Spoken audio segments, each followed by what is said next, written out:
In 2003, a man named Aaron Ralston went hiking alone through Blue John Canyon in Utah. He had done dangerous climbs before. He knew survival techniques. He trusted his discipline. And then, in a matter of seconds, a falling boulder crushed his arm against the canyon wall. No phone signal, no nearby hikers, no escape route. For 5 days, he rationed water, filmed goodbye messages, and tried everything he could think of to free himself. Strength failed, intelligence failed, motivation failed. The canyon did not care who he believed he was. What trapped him was not weakness. It was position. People love stories about mental toughness because they preserve a comforting illusion that the individual is always stronger than the environment. But every prison in human history has been built on the opposite principle. Control the surroundings, and eventually you control the behavior. Solitary confinement changes the mind. Crowds change morality. Architecture changes movement. Even silence changes decision-making. Most people never notice this because the environments controlling them do not look dramatic. They look ordinary. A glowing screen beside the bed. Junk food placed at eye level. A couch facing a television like an altar. Notifications arriving like tiny electric impulses throughout the day. The same streets, the same conversations, the same emotional rhythms repeated until they stop feeling chosen. And then people ask themselves a brutal question every night. Why do I keep becoming the same person again? There is a reason casinos have no clocks on the walls. A reason supermarkets place essential products in the back. A reason social media applications use infinite scrolling instead of stopping points. None of this is accidental. Entire industries are built on a terrifying truth about the human nervous system. Behavior is easier to shape than people think. Las Vegas was not designed merely as a city. It was engineered as a behavioral machine. Lights without windows, carpets with hypnotic patterns, sounds calibrated to trigger anticipation, oxygen circulation optimized to reduce fatigue. Every hallway bends subtly toward another opportunity to continue spending. The environment itself becomes a silent hand guiding attention, emotion, and impulse. And yet most people still believe their daily failures are personal defects. They wake up inside systems specifically designed to fragment focus, stimulate craving, and automate repetition, then blame themselves for not resisting perfectly. They think they are weak because they cannot concentrate in a room filled with distractions. They think they lack discipline because they relapse in spaces filled with cues connected to the old behavior. They think motivation disappeared, when in reality their surroundings never stopped feeding the previous identity. Human beings are deeply adaptive creatures. That is our power. But it is also the reason environments can slowly colonize the mind without permission. The terrifying part is not that people are controlled. The terrifying part is that most people experience that control as their own personality. For decades, people have been taught to see self-control as the ultimate human weapon. Resist harder, fight temptation, push through discomfort, stay disciplined. But there is something deeply strange about this philosophy. If willpower alone were enough, why do behaviors return the moment people walk back into familiar spaces? Why does a person feel transformed during a retreat, a vacation, or a crisis, only to collapse into old routines days later? Because memory does not live only inside the brain. It lives in objects, in sounds, in lighting, in timing, in geography, in the emotional texture of specific rooms. Certain environments do not merely remind people who they were. They reactivate entire behavioral patterns automatically, often before conscious thought even begins.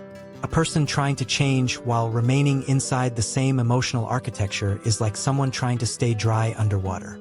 This is why some people experience sudden transformations after moving cities, changing relationships, redesigning a room, or altering a schedule. The shift feels mysterious because they assume the change happened internally. But often the external world moved first, and the nervous system followed afterward. What you are about to confront is unsettling because it dismantles one of the most comforting beliefs modern culture offers: that behavior is primarily a matter of character. The deeper reality is harsher. Many people are not failing because they are broken. They are failing because their surroundings are perfectly designed to make the old version of them survive. There is an uncomfortable paradox hidden at the center of modern life. People spend years trying to change themselves while protecting the exact conditions that keep producing the same behavior. They delete applications but keep the phone beside the bed. They try to stop overeating while surrounding themselves with visual temptation. They attempt to become focused inside environments built for interruption. They promise themselves a new identity while remaining loyal to the geography of the old one. And slowly, something devastating happens. The repeated failure begins to feel personal. After enough unsuccessful attempts, people stop questioning the environment and start questioning their own worth. They conclude they are lazy, addicted, weak, undisciplined. But the human organism has always been shaped by context more than ego wants to admit. Civilization itself is proof of this. Wars, cults, revolutions, markets, religions, propaganda, architecture, schools. History is filled with systems capable of reshaping ordinary people without them realizing it. The question is no longer whether environments control behavior. The question is whether a human being can truly become someone new while sleeping every night inside the machinery that created the old self. Because if surroundings silently manufacture identity, then maybe the biggest obstacle in your life is not inside your mind at all. Maybe it has been sitting around you this entire time. If surroundings can quietly redirect morality, the next question becomes far darker. What happens when the environment begins shaping addiction itself? During the 1970s, psychologist Bruce Alexander became deeply skeptical of the dominant scientific narrative surrounding drug dependency. At the time, many experiments seemed to prove that exposure to addictive substances automatically created compulsive behavior. Laboratory rats placed alone inside small metal cages repeatedly consumed morphine-laced water until self-destruction appeared inevitable. The conclusion felt obvious. The chemical hook was everything. But Alexander noticed something disturbing about the conditions surrounding those experiments. The rats were isolated. They lived alone inside barren cages with nothing to do, nowhere to explore, and no social interaction. Their entire world consisted of confinement, repetition, and sensory emptiness. The environment itself resembled a form of psychological deprivation. Alexander began wondering whether the compulsive drug consumption was not simply a reaction to the substance, but also a reaction to the cage. So he and his colleagues constructed something radically different. They built what became known as Rat Park. Unlike the isolated laboratory cages, Rat Park was a large enriched environment filled with tunnels, wheels, food, nesting materials, and other rats. There was space for mating, play, exploration, and social interaction. The difference between the two settings was almost philosophical. One environment resembled imprisonment, the other resembled life. Then both groups of rats were given access to morphine-laced water. And the results challenged one of the most powerful assumptions modern society held about addiction. The rats living inside isolated cages consumed enormous amounts of morphine-laced water. Many returned to it repeatedly, even when ordinary water remained available. The pattern resembled the compulsive behavior earlier researchers had documented for years.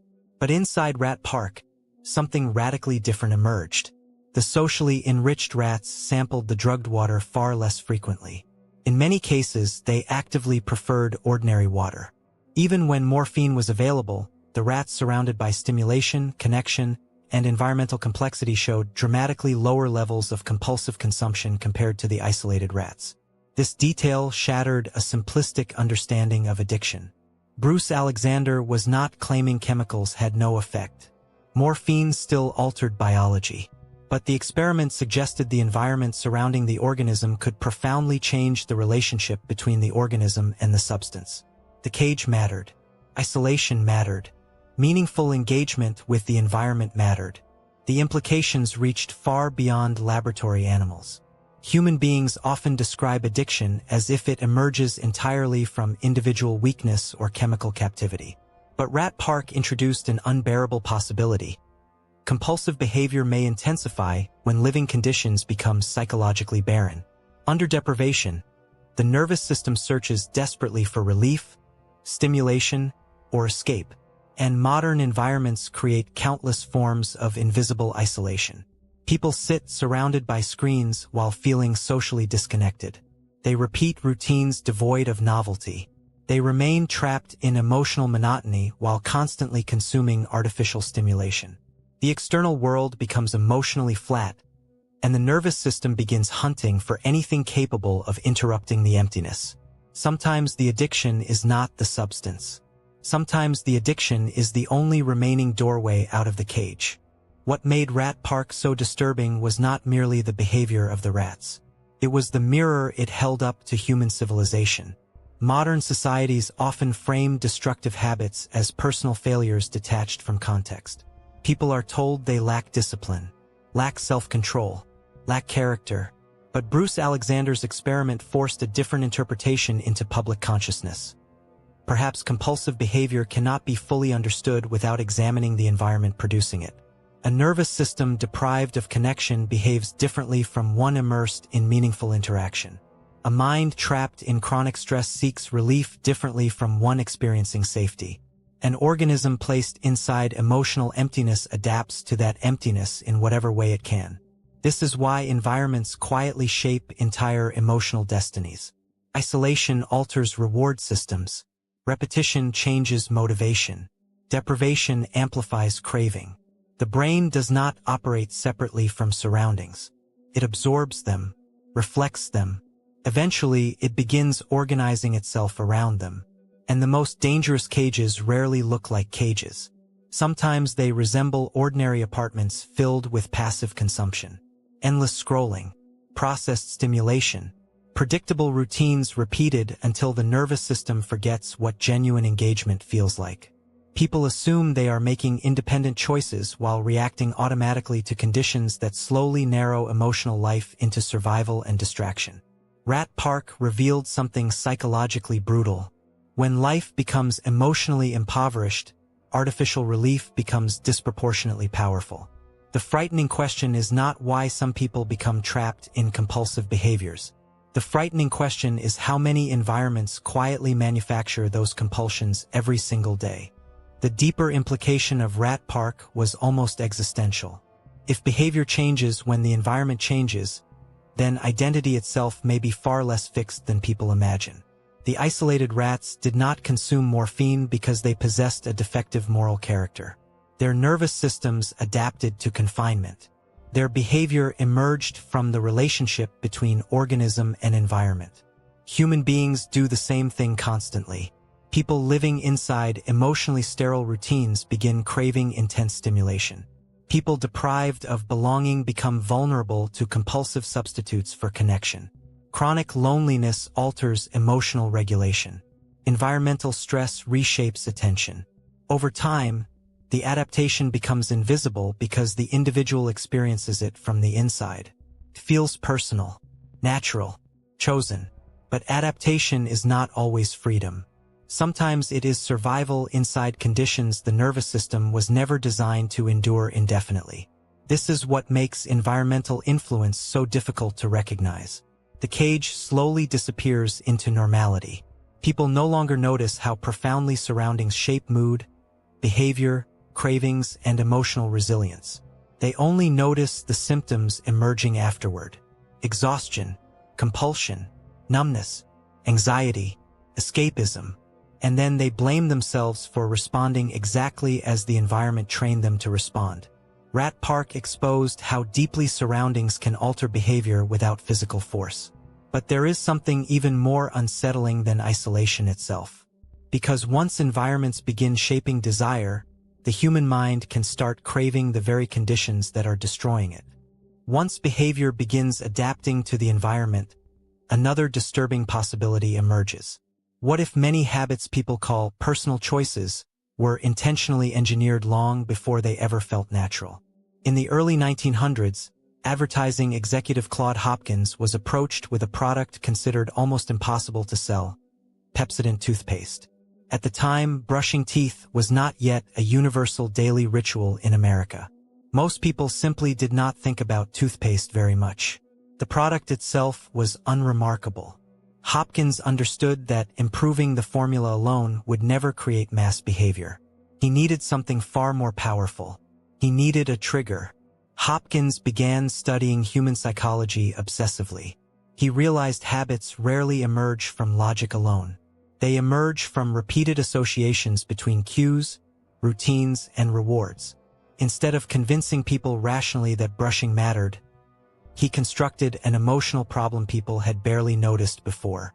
His advertisements instructed readers to run their tongues across their teeth and feel a film covering them. That film was not medically dangerous in the dramatic way the ads implied. But once people became conscious of the sensation, they could no longer stop noticing it.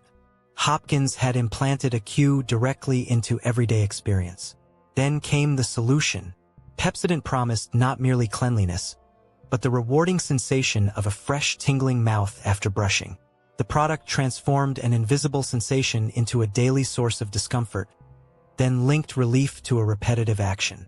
And slowly, millions of people began performing the same ritual automatically every morning and night. The brilliance of Hopkins' campaign was not the toothpaste itself. It was the manipulation of attention. Before the advertisements, most people moved through daily life without obsessing over the texture on their teeth. The sensation existed, but it remained psychologically invisible. Hopkins changed that by forcing awareness toward a previously ignored stimulus. Once attention locked onto the film, the discomfort became difficult to escape mentally. The environment had implanted a cue inside ordinary consciousness. That is how many habits begin. Not with conscious decisions, but with repeated exposure to specific triggers attached to emotional relief. The brain learns patterns quickly when cues and rewards become predictable. Eventually, the sequence stops feeling external and starts feeling automatic. Cue, craving, routine, reward. The Pepsodent campaign became one of the earliest massive demonstrations of industrial habit engineering. Toothbrushing rates in the United States increased dramatically within years. Entire populations adopted a repetitive behavior pattern not because they independently reasoned their way into it, but because a carefully designed cue had been inserted into everyday life. This revealed something deeply uncomfortable about human psychology. Attention itself can be programmed. Once people repeatedly associate discomfort with a trigger and relief with a product or behavior, the nervous system begins anticipating the cycle automatically. Over time, the habit feels self-generated even when the original desire was externally manufactured.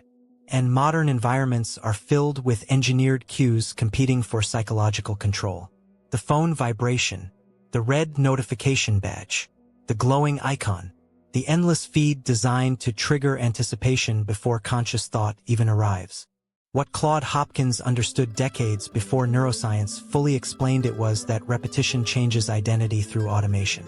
Once a behavior becomes attached to stable environmental cues, conscious effort begins disappearing from the process. The ritual no longer feels imposed, feels normal. This transformation is critical because the human brain constantly searches for efficiency. Repeated actions consume energy at first, but once patterns stabilize, the nervous system compresses them into automatic routines. Habits become shortcuts. Entire behavioral sequences activate with minimal awareness. The danger is that environments decide which shortcuts become permanent. Hopkins did not simply sell toothpaste. He embedded a behavior into the architecture of everyday life. Bathroom mirrors became triggers. Morning routines became triggers. The sensation of the film became a trigger. Eventually, people no longer needed advertisements to remember the action. The environment itself continued the conditioning automatically. That mechanism extends far beyond consumer products. People develop emotional habits the same way. Anxiety becomes tied to certain notifications. Loneliness becomes tied to nighttime scrolling. Stress becomes tied to compulsive consumption. Over time, the brain begins predicting emotional relief through repetitive behavior loops installed by repeated environmental exposure. And once the cycle becomes unconscious, resisting it feels strangely difficult. Not because the person lacks intelligence, but because the environment keeps activating the pattern before awareness fully catches up. Most people believe they are freely choosing behaviors they have actually been rehearsing thousands of times through invisible triggers scattered across daily life. The terrifying power of environmental triggers is that they bypass the story people tell themselves about free will. A person may sincerely believe they are acting independently while responding mechanically to cues embedded everywhere around them. Certain sounds generate anticipation instantly. Certain rooms reactivate cravings. Certain visual patterns pull attention automatically. The nervous system learns faster than conscious reflection. Claude Hopkins helped reveal that habits are not sustained primarily through motivation. They survive through repetition attached to environmental structure. Once the cue becomes stable enough, the behavior perpetuates itself with astonishing efficiency. That realization changes how human behavior must be understood. People often focus obsessively on outcomes while ignoring the invisible machinery producing them. They attempt to eliminate habits without removing triggers. They fight cravings while remaining surrounded by the cues that awaken them. Then they interpret the repeated failure as evidence of weakness instead of conditioning. But the nervous system was designed to conserve energy through automaticity. The brain constantly converts repeated exposure into behavioral prediction. Eventually, the environment stops feeling like influence and starts feeling like reality itself. This is why changing behavior while preserving the same triggers can feel almost impossible. The old identity is not stored only in memory. It is distributed physically throughout the environment, in objects, routines, locations, sounds, timing, and sensory associations repeated thousands of times. And once the external world learns how to activate human impulses predictably, something far more dangerous becomes possible. Because triggering behavior is only the beginning. The deeper threat emerges when environments start shaping what people desire before they even realize desire has been manipulated. By the early 1970s, the United States government faced a growing nightmare emerging from the Vietnam War. Reports suggested enormous numbers of American soldiers were using heroin overseas. Journalists described an epidemic. Politicians feared a national catastrophe waiting to return home with the troops. Addiction, according to the dominant understanding of the time, was supposed to be permanent, progressive, and nearly impossible to escape once dependency fully formed. The expectation seemed obvious. If thousands of soldiers were addicted in Vietnam, then thousands would continue using heroin after returning to the United States. Entire institutions prepared for a wave of irreversible destruction. But researcher Lee Robbins began examining what actually happened after the soldiers came home. The findings shocked the scientific community. Many soldiers who had used heroin heavily during the war simply stopped after returning to American soil. Not gradually, not through massive rehabilitation programs, not through years of institutional treatment. The majority did not continue compulsive heroin use once removed from the conditions surrounding them in Vietnam. This contradicted one of the deepest assumptions society held about addiction. Because Vietnam was not merely a geographic location. It was an environment saturated with psychological pressure. Fear, isolation, chronic stress, uncertainty, trauma, hypervigilance, and emotional survival. Heroin use existed inside a larger ecosystem of war conditions shaping nervous system behavior every day. When many soldiers left that environment behind, the behavioral pattern weakened dramatically. The implication was unsettling. Perhaps the addiction was not attached only to the drug. Perhaps it was also attached to the world surrounding the person using it. Lee Robbins' research forced an uncomfortable reevaluation of how human beings understand dependency. The prevailing belief treated addiction almost like a chemical prison sentence. Once the substance captured the brain, escape was assumed to be extraordinarily rare. Yet the returning soldiers demonstrated something profoundly destabilizing to that narrative. Context matters more than people want to believe. Many of the soldiers did not return to identical conditions after leaving Vietnam. The sensory environment changed. The emotional atmosphere changed. The routines changed. The stressors changed. The cues connected to heroin use disappeared or weakened dramatically. The nervous system, once adapted to war conditions, suddenly entered a completely different reality. And behavior changed with it. This did not mean every soldier recovered perfectly. Some continued struggling. Some relapsed. The study never claimed environment erased all forms of addiction automatically, but the overall pattern remained undeniable. A radical shift in surroundings corresponded with a massive reduction in compulsive heroin use for many individuals. That finding carried enormous psychological consequences. Human behavior may be far less permanent than identity narratives suggest. People often describe themselves as if habits are fixed expressions of character. I am addictive. I am weak. I am broken. But environments constantly reinforce or dissolve behavioral loops through exposure, repetition, emotion, and association. The nervous system learns survival strategies from the world around it. And once a behavior becomes linked to a specific emotional landscape, changing the landscape itself can destabilize the pattern. The frightening realization is that many people spend years trying to transform internally while remaining immersed in the exact environment teaching the old behavior every single day. The Vietnam findings revealed that environments do not merely influence behavior temporarily. They help construct entire emotional identities around survival. Inside war, heroin use became intertwined with unbearable psychological conditions. Fear remained constant. Death felt immediate. Sleep was unstable. Hypervigilance dominated the nervous system. Under those circumstances, the drug did not exist in isolation. It became associated with relief, escape, emotional regulation, and temporary distance from surrounding chaos. The brain learns these associations with terrifying efficiency. Over time, behaviors become anchored not just to substances, but to places, emotional states, routines, smells, sounds, and social conditions surrounding them.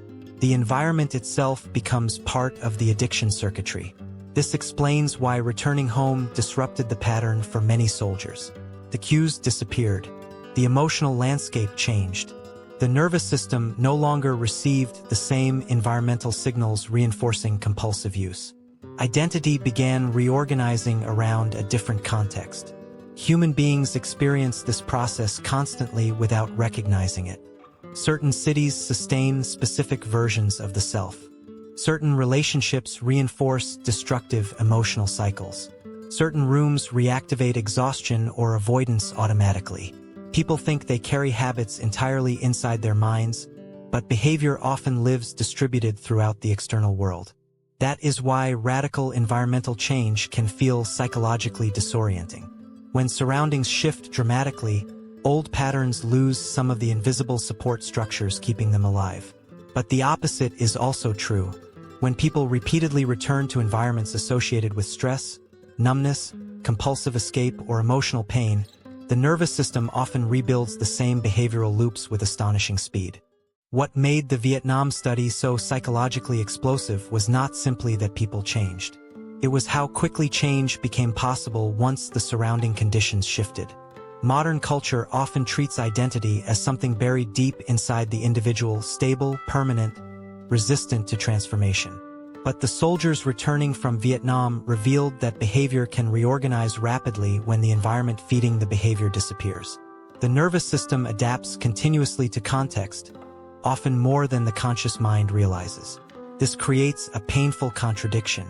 People blame themselves for patterns that may be reinforced structurally every single day. They attempt to fight cravings while preserving the emotional geography that sustains them. They try to become emotionally different while remaining physically immersed in cues tied to the old identity. And then they wonder why the old self keeps returning. The Vietnam findings exposed how deeply behavior intertwines with surroundings. The external world is not merely a backdrop for human psychology. It participates in constructing it. Every repeated environment teaches the nervous system what to expect, what to crave, what to avoid, and how to survive emotionally. Over time, identity starts feeling inevitable. But much of what people call personality may actually be adaptation to repeated conditions. That realization is difficult enough. What becomes far more disturbing is understanding that some environments do not simply reinforce behavior accidentally. Some are designed to shape it deliberately. Once environments become capable of shaping behavior deliberately, control no longer requires force. Sometimes all it takes is friction. In 2009, Volkswagen launched a public initiative called the Fun Theory, built around a deceptively simple question. Could human behavior be changed more effectively by making actions enjoyable rather than by demanding discipline? One of the campaign's most famous experiments took place inside a subway station in Stockholm, Sweden. At the station entrance stood two options side by side: a motionless escalator and an ordinary staircase. Predictably, most commuters chose the escalator. The pattern was automatic. People followed the path, requiring the least physical effort without consciously analyzing the decision. Convenience shaped behavior invisibly. Then the staircase was transformed. Each stair-step was redesigned to function like a giant piano key. As pedestrians climbed, every step produced musical notes. The staircase became interactive, playful, unpredictable. Suddenly, using the stairs no longer felt like a minor physical inconvenience. The emotional experience surrounding the action had changed completely, and behavior changed immediately with it. According to the campaign, stair usage increased dramatically, reportedly by around 66%. People who previously ignored the stairs began choosing them voluntarily. Adults played with the keys. Children ran upward excitedly. Commuters altered their routines not because someone lectured them about health, morality, or discipline, but because the environment subtly redirected motivation itself. The experiment exposed something profound about human behavior. Tiny changes in friction can reshape massive patterns of action. Most decisions people believe are deeply personal are often reactions to the invisible architecture surrounding them. The piano staircase experiment revealed something uncomfortable about how human beings understand motivation. People often imagine behavior as the result of conscious intention. They assume actions emerge from character, values, or long internal debates about what is best. But most daily decisions happen much faster than that. The nervous system constantly calculates effort, stimulation, reward, novelty, and resistance beneath conscious awareness. The environment quietly guides those calculations. A staircase requiring slightly more effort than an escalator becomes psychologically expensive. Add music, curiosity, surprise, and sensory engagement, and the emotional equation changes instantly. The physical action remains almost identical, but the perceived friction surrounding it shifts dramatically. This principle governs far more of life than people realize. A distracting phone placed within arm's reach changes concentration. Junk food visible on a counter changes eating behavior. An open application tab changes attention. Tiny environmental adjustments alter probability patterns continuously throughout the day. And because the changes appear small, people underestimate their cumulative psychological power. Human beings are highly sensitive to convenience. The brain conserves energy automatically whenever possible. This is not weakness. It is biological efficiency. But modern environments exploit this tendency relentlessly. Platforms reduce friction to maximize consumption. Algorithms remove stopping points. Delivery systems eliminate effort. Entertainment becomes instantly accessible at every moment of boredom or discomfort. Over time, entire behavioral patterns emerge not because people consciously chose them, but because the surrounding environment made some actions easier and others harder. The terrifying part is how invisible this process feels while it is happening. Most people experience engineered convenience as personal preference. The brilliance of the piano staircase was not that it forced people to behave differently. It made a different behavior feel emotionally easier. That distinction matters because human beings rarely operate through constant heroic self-control. Most daily behavior follows paths of least resistance established by repeated environmental conditions. The nervous system moves toward what feels frictionless and away from what feels effortful, often automatically. This is why changing behavior through pure willpower becomes exhausting over time. If an environment continuously increases friction around healthy actions while decreasing friction around destructive ones, the brain gradually defaults toward whatever requires less psychological resistance. A person does not wake up intending to lose focus, waste hours scrolling, or repeat compulsive routines. The environment quietly normalizes those actions by making them effortless. The piano staircase demonstrated that even minor modifications can radically alter decision patterns. Add stimulation, reduce resistance, reshape emotional feedback, and behavior reorganizes itself naturally. That realization destabilizes traditional ideas about discipline. People are taught to blame themselves for repeated failures while ignoring how aggressively their environments shape probabilities. Someone trying to read inside a room filled with digital distraction is not fighting only against internal weakness. They are fighting against an architecture optimized to fragment attention continuously. The same principle governs eating, focus, movement, spending, emotional regulation, and countless other behaviors. Friction is never neutral. It directs action silently. And once environments become capable of steering millions of small decisions every day, they begin constructing entire lifestyles without people fully realizing it.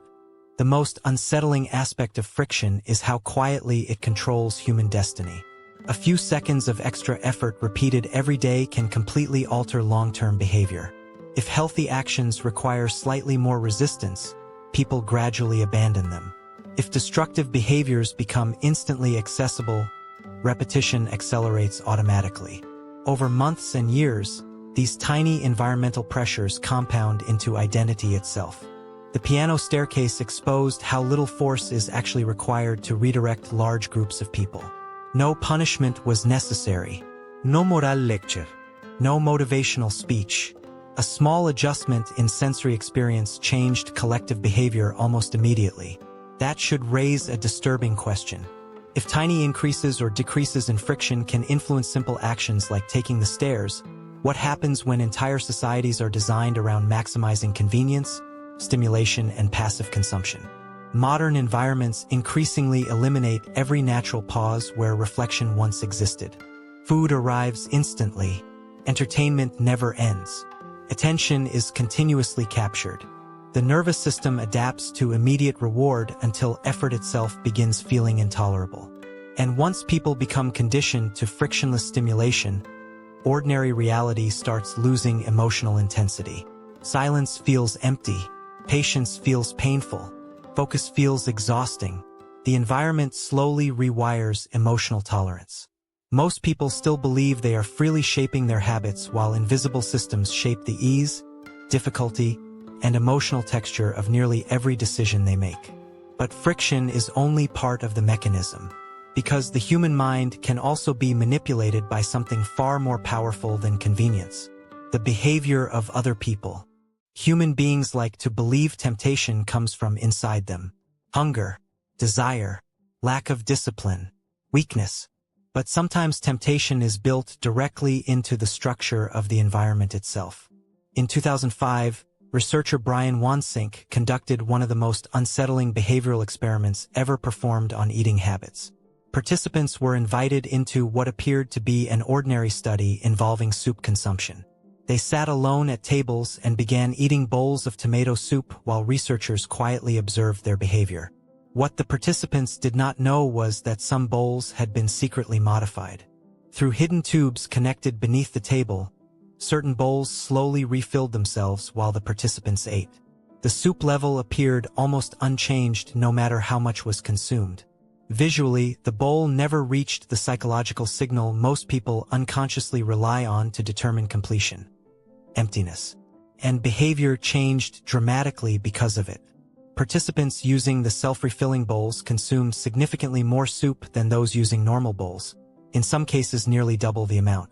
Even more disturbing, many did not report feeling substantially fuller afterward. Their internal sense of consumption had been quietly overridden by external visual cues. The experiment exposed a brutal truth about human behavior. People often believe they stop eating because the body calculates biological satisfaction perfectly. But the nervous system constantly uses environmental signals to estimate when enough is enough. Plate size, portion visibility, packaging, empty space, visual completion. The environment participates in decision-making continuously. And most people never notice how profoundly architecture shapes what they call personal appetite. The terrifying detail was not simply that participants ate more. It was that they remained largely unaware of why. Most individuals assume conscious awareness governs their behavior far more than it actually does. They believe they recognize when they are full, when they are satisfied, when they are making independent decisions. But the bottomless soup bowl experiment revealed how easily external design can distort internal perception without triggering alarm. The participants trusted what their eyes suggested more than what their bodies signaled. As long as the bowl still appeared partially full, many continued eating automatically. The visual environment quietly delayed the psychological conclusion that the meal should end. A hidden architectural manipulation reshaped behavior while preserving the illusion of personal choice. This mechanism extends far beyond food. Human beings constantly use environmental cues to regulate emotion, attention, consumption, and stopping points. People scroll longer when no endpoint appears. They spend more when digital payments remove physical friction. They consume more entertainment when platforms eliminate natural interruptions. The nervous system depends heavily on visible boundaries to orient behavior. Remove the boundary and self-regulation weakens. Modern environments increasingly exploit this vulnerability. Endless feeds, autoplay systems, infinite recommendations, continuous notifications. Many systems are intentionally designed to eliminate moments where awareness naturally interrupts behavior. And once stopping cues disappear, repetition begins operating almost independently of conscious intention. The frightening reality is that people often blame themselves for lacking control while functioning inside architectures specifically engineered to suppress the sensation of enough. Brian Wansink's experiment exposed how deeply behavior depends on environmental structure rather than pure internal control. The participants were not irrational. Their nervous systems were responding exactly as human nervous systems evolved to respond, by interpreting visible signals from the surrounding world. The brain constantly searches for cues to simplify decision-making. Is the plate empty? Has the movie ended? Did the conversation pause? Did the room become quiet? Did something signal completion? Without boundaries, behavior drifts. This is why architectural design becomes psychologically powerful.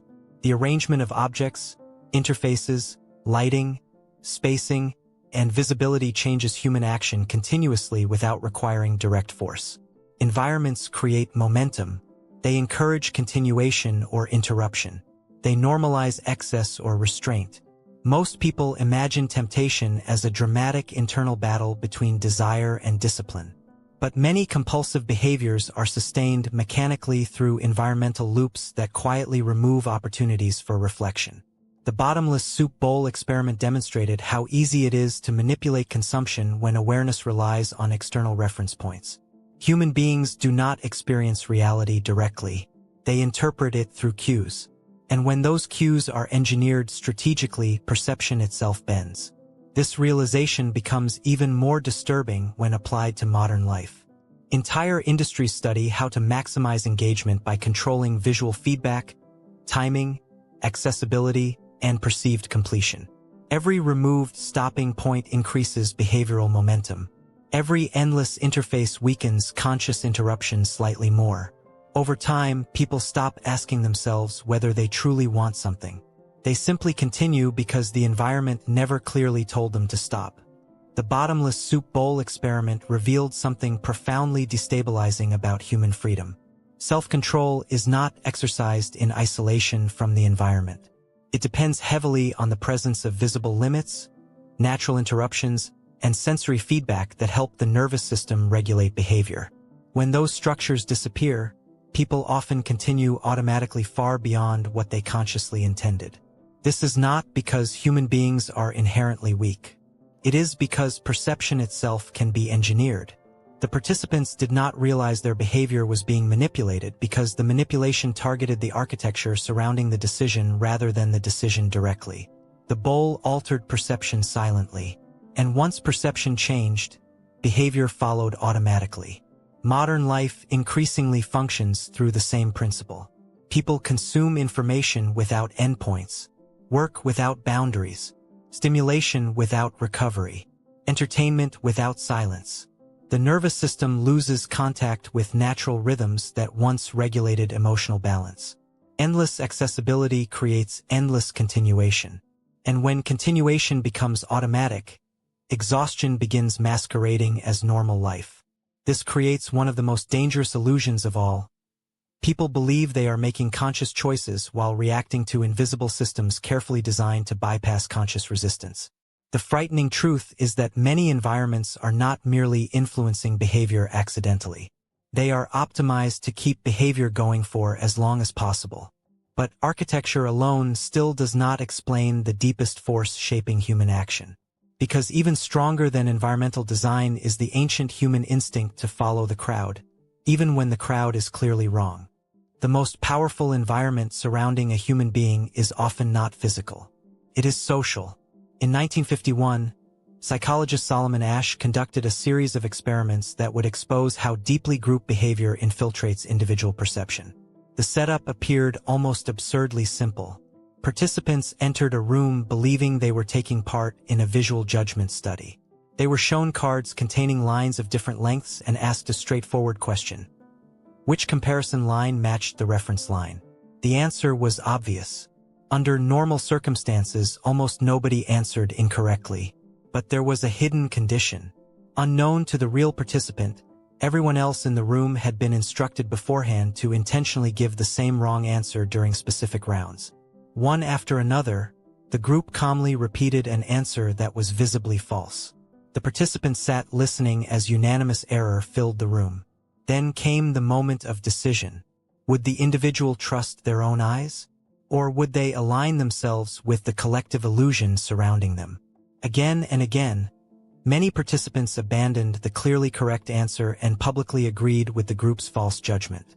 Not because they were incapable of seeing reality, not because they lacked intelligence, but because the social environment created immense psychological pressure to conform. The experiment revealed something profoundly disturbing. Human beings do not merely observe the behavior of others. They absorb it. Group consensus can become stronger than direct sensory evidence. The presence of collective agreement alters perception itself, reshaping what individuals feel safe saying, safe believing, and sometimes even safe seeing. The frightening power of Asch's experiment was not that people lied. It was that many experienced genuine internal conflict between their own perception and the behavior of the group surrounding them.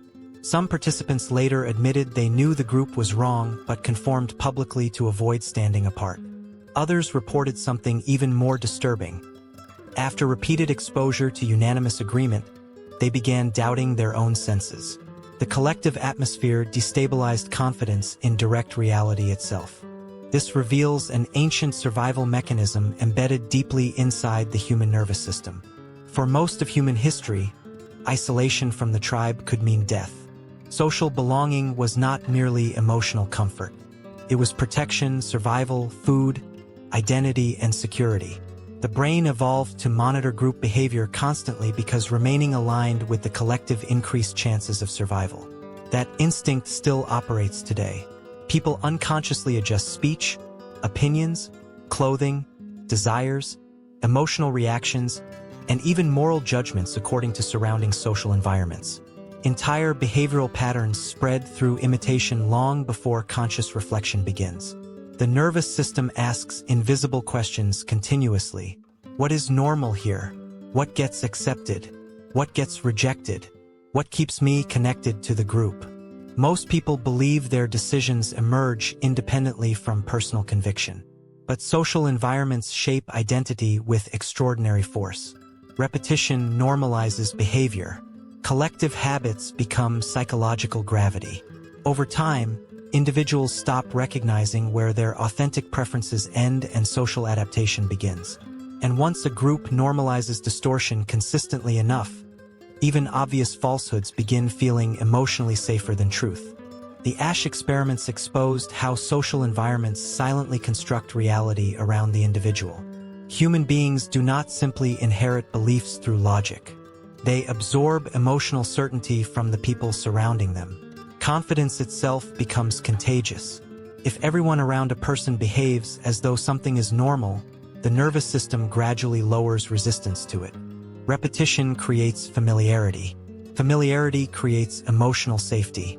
And emotional safety often overrides objective analysis. This mechanism explains how entire cultures sustain behaviors individuals might never choose alone. Work exhaustion becomes normalized because everyone else appears exhausted. Constant distraction becomes normal because every person around us lives fragmented by screens. Emotional numbness becomes ordinary because collective environments reward performance more than presence. The social atmosphere teaches the nervous system what reality is supposed to feel like. That process happens automatically. People rarely wake up and consciously decide to imitate the emotional tone of their environment. Yet moods spread through groups. Consumption spreads through groups. Fear spreads through groups. Even self-destructive behavior can become socially reinforced when enough people repeat it visibly. The human brain is designed to synchronize. That synchronization once protected human survival. But inside modern environments, it also makes people vulnerable to collective dysfunction. Entire groups can drift toward unhealthy patterns while each individual privately assumes the behavior must be reasonable because everyone else accepts it. And the more unanimous the environment becomes, the more dangerous independent thought starts feeling emotionally. The deepest horror inside the Asch conformity experiments was how little pressure was required to alter human judgment. No violence, no threats, no punishment, only the silent weight of collective agreement. That is what makes social environments so powerful. People often imagine manipulation as something obvious and aggressive. But many of the strongest forces shaping human behavior arrive quietly through imitation, repetition, approval, and fear of exclusion. The group does not need to force conformity directly. The nervous system often does it automatically to preserve belonging. This is why environments filled with chronic anxiety create anxious individuals. Environments saturated with cynicism create cynical minds. Groups obsessed with status create people who measure their worth externally. Social conditions become psychological conditions over time. And because adaptation happens gradually, people rarely notice themselves changing. The terrifying implication is that many individuals spend years defending behaviors, beliefs, routines, and emotional reactions they never consciously chose. They inherited them through exposure. The environment trained them socially until the patterns started feeling natural. Eventually, conformity becomes invisible. People stop asking whether something is healthy, meaningful, or true. They ask only whether it feels normal inside the surrounding group. But there is something even more psychologically disturbing than following the crowd. What happens when a human being is left completely alone with their own mind? Stripped of social reinforcement, stripped of external structure, stripped of every familiar signal telling them who they are. When Alcoholics Anonymous began forming in the 1930s, its founders confronted a brutal reality that medicine and morality had repeatedly failed to solve. People were not simply returning to alcohol because they lacked character. They were returning to environments that rebuilt the same identity over and over again. The early AA model gradually evolved around a principle far deeper than individual willpower. Recovery required changing the social atmosphere surrounding the person. Meetings created new routines, new language, new rituals, new emotional structures, new relationships. Individuals who once spent nights inside bars now spent hours inside circles of shared accountability and recognition. The environment itself became part of recovery.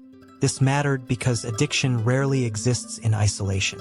Drinking behavior becomes attached to places, schedules, emotional triggers, friendships, loneliness, stress relief, celebration, shame, and repetition. Over time, alcohol stops being merely a substance and becomes woven into the architecture of daily life. AA attempted to interrupt that architecture completely. The meetings provided predictable structure during vulnerable hours. Sponsors replaced isolation with direct human connection. Shared stories normalized struggle without normalizing self-destruction.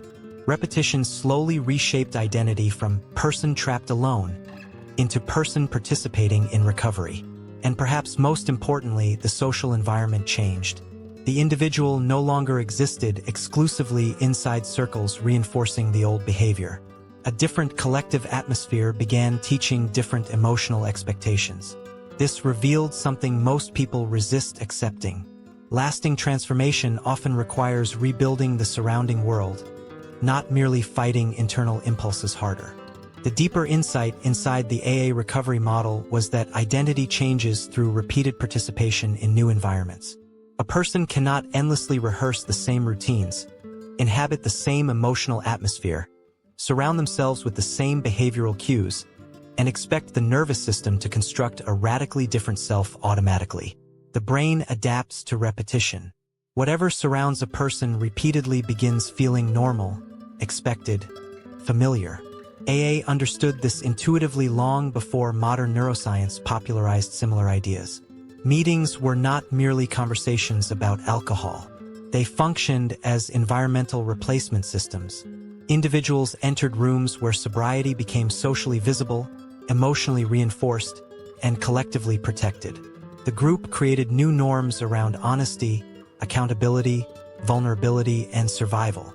That social structure mattered profoundly. Isolation amplifies destructive behavior because the mind loops endlessly through familiar emotional pathways without interruption. But environments filled with recognition and shared experience interrupt psychological isolation. They weaken shame. They create belonging around a different identity structure. The recovering individual slowly stops performing the old self. Not instantly, not perfectly, but gradually. New routines reshape expectation. New relationships alter emotional regulation. New environments change what the nervous system predicts will happen next. The person begins experiencing reality differently because the surrounding conditions continuously reinforce different behavior patterns. This is why many people relapse when they return unchanged to the exact environments where the old identity was built. The environment remembers the behavior long after conscious motivation fades. What made the AA model psychologically powerful was not perfection. It was continuity. Recovery environments functioned through repeated exposure to different emotional conditions until the nervous system slowly adapted to a new normal. Human beings become shaped by what they encounter consistently. Attention, emotion, expectation, and behavior reorganized through repetition. AA created repeated conditions intentionally. Weekly meetings, daily accountability, shared language, structured reflection, social recognition for sobriety, direct interruption during moments of crisis. Each element reduced the probability of returning automatically to the old behavioral loop. This approach challenged the cultural obsession with isolated self-discipline.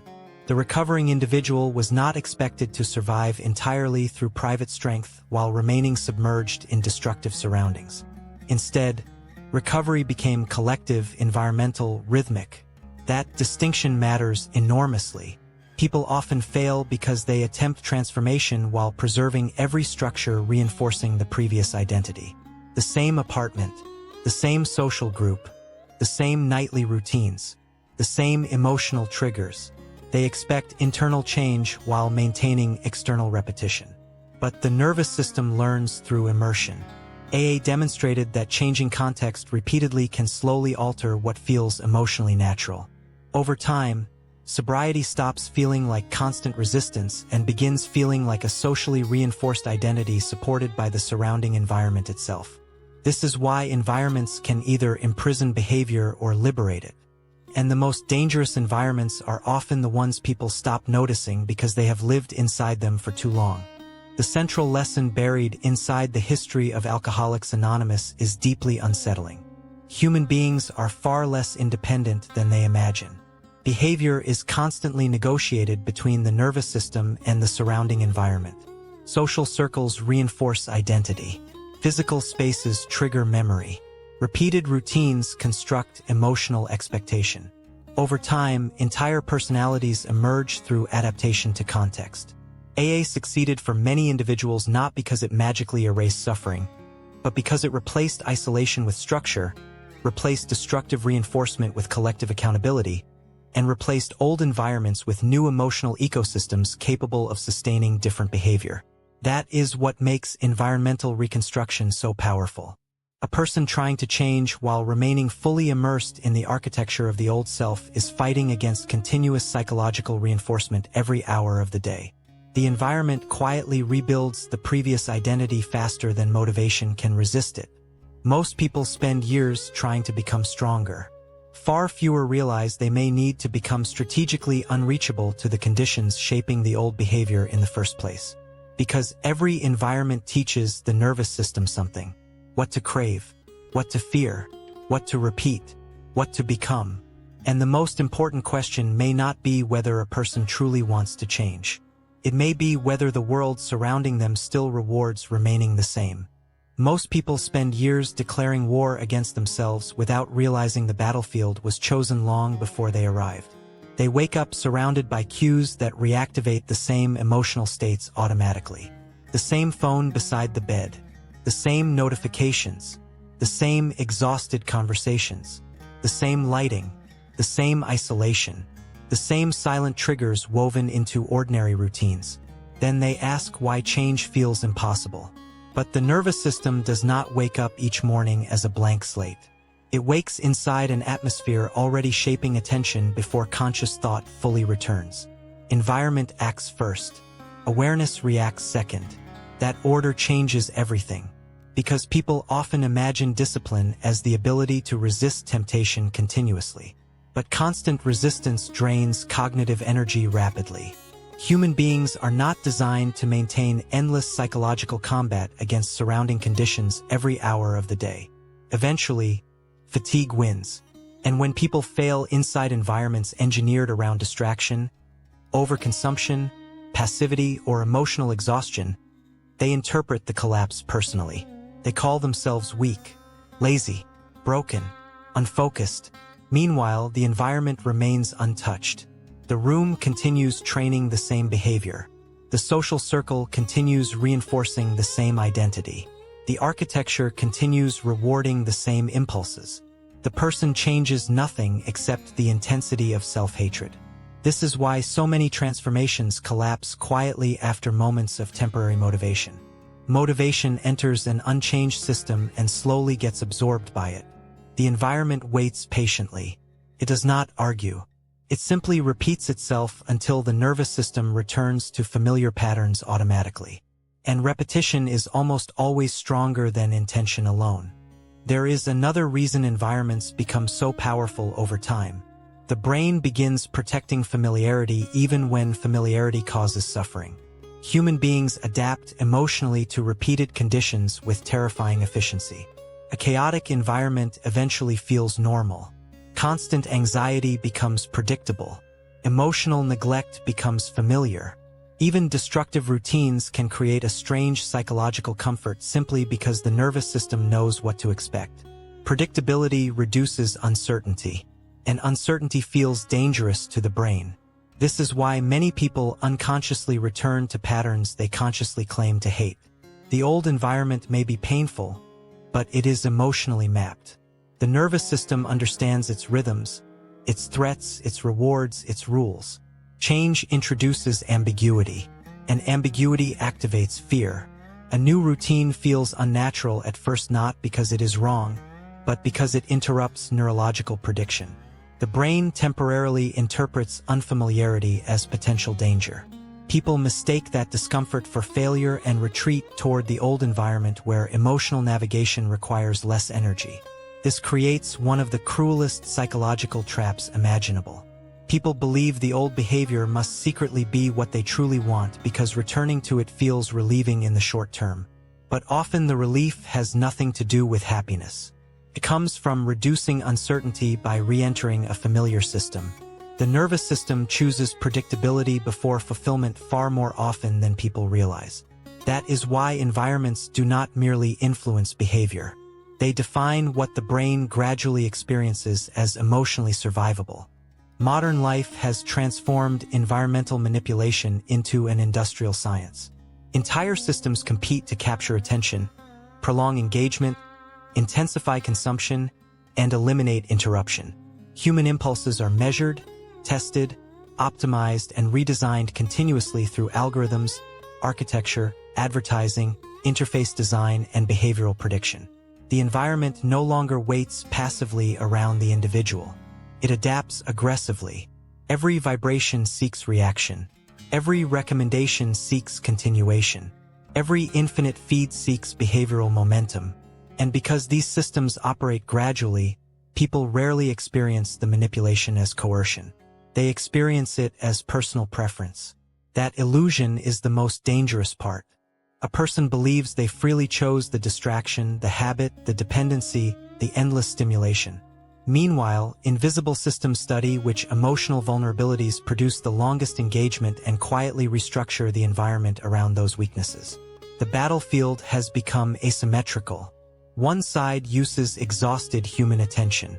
The other uses massive behavioral data, predictive models, psychological reinforcement loops, and continuous experimentation operating 24 hours a day. Under those conditions, many individuals spend their lives fighting symptoms while never confronting the architecture producing them.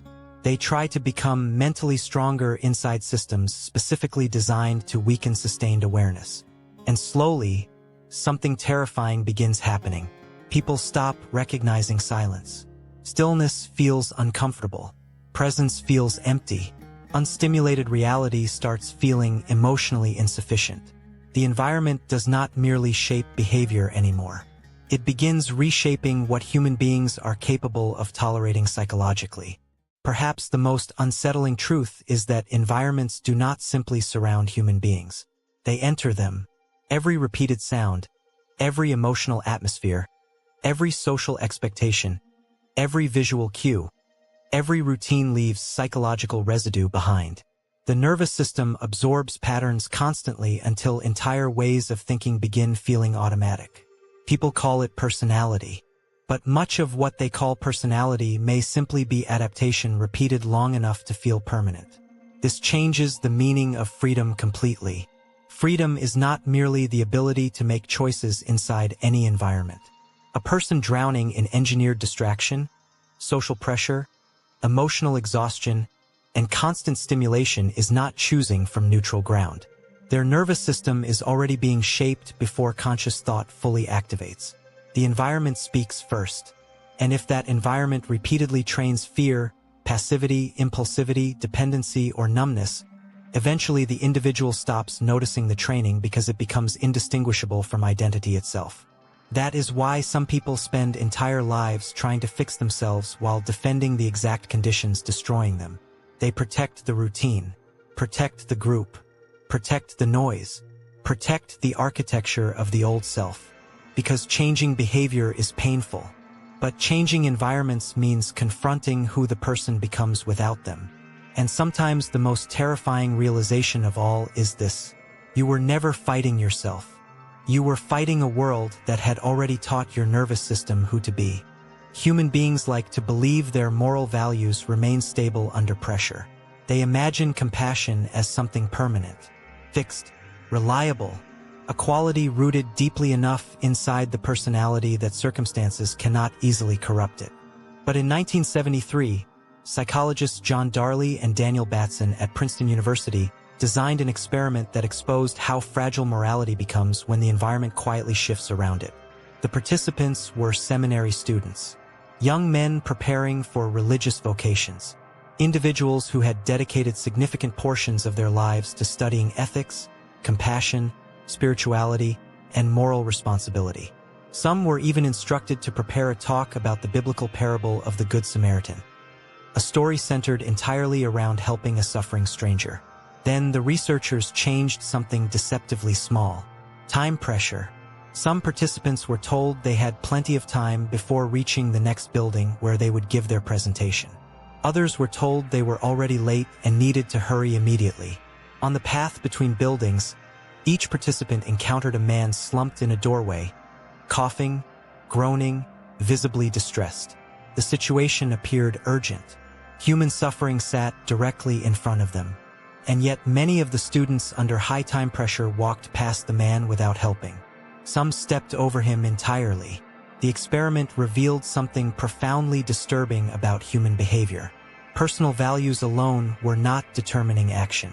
The environment was. A small manipulation in context, the sensation of urgency, dramatically altered whether compassion emerged or disappeared.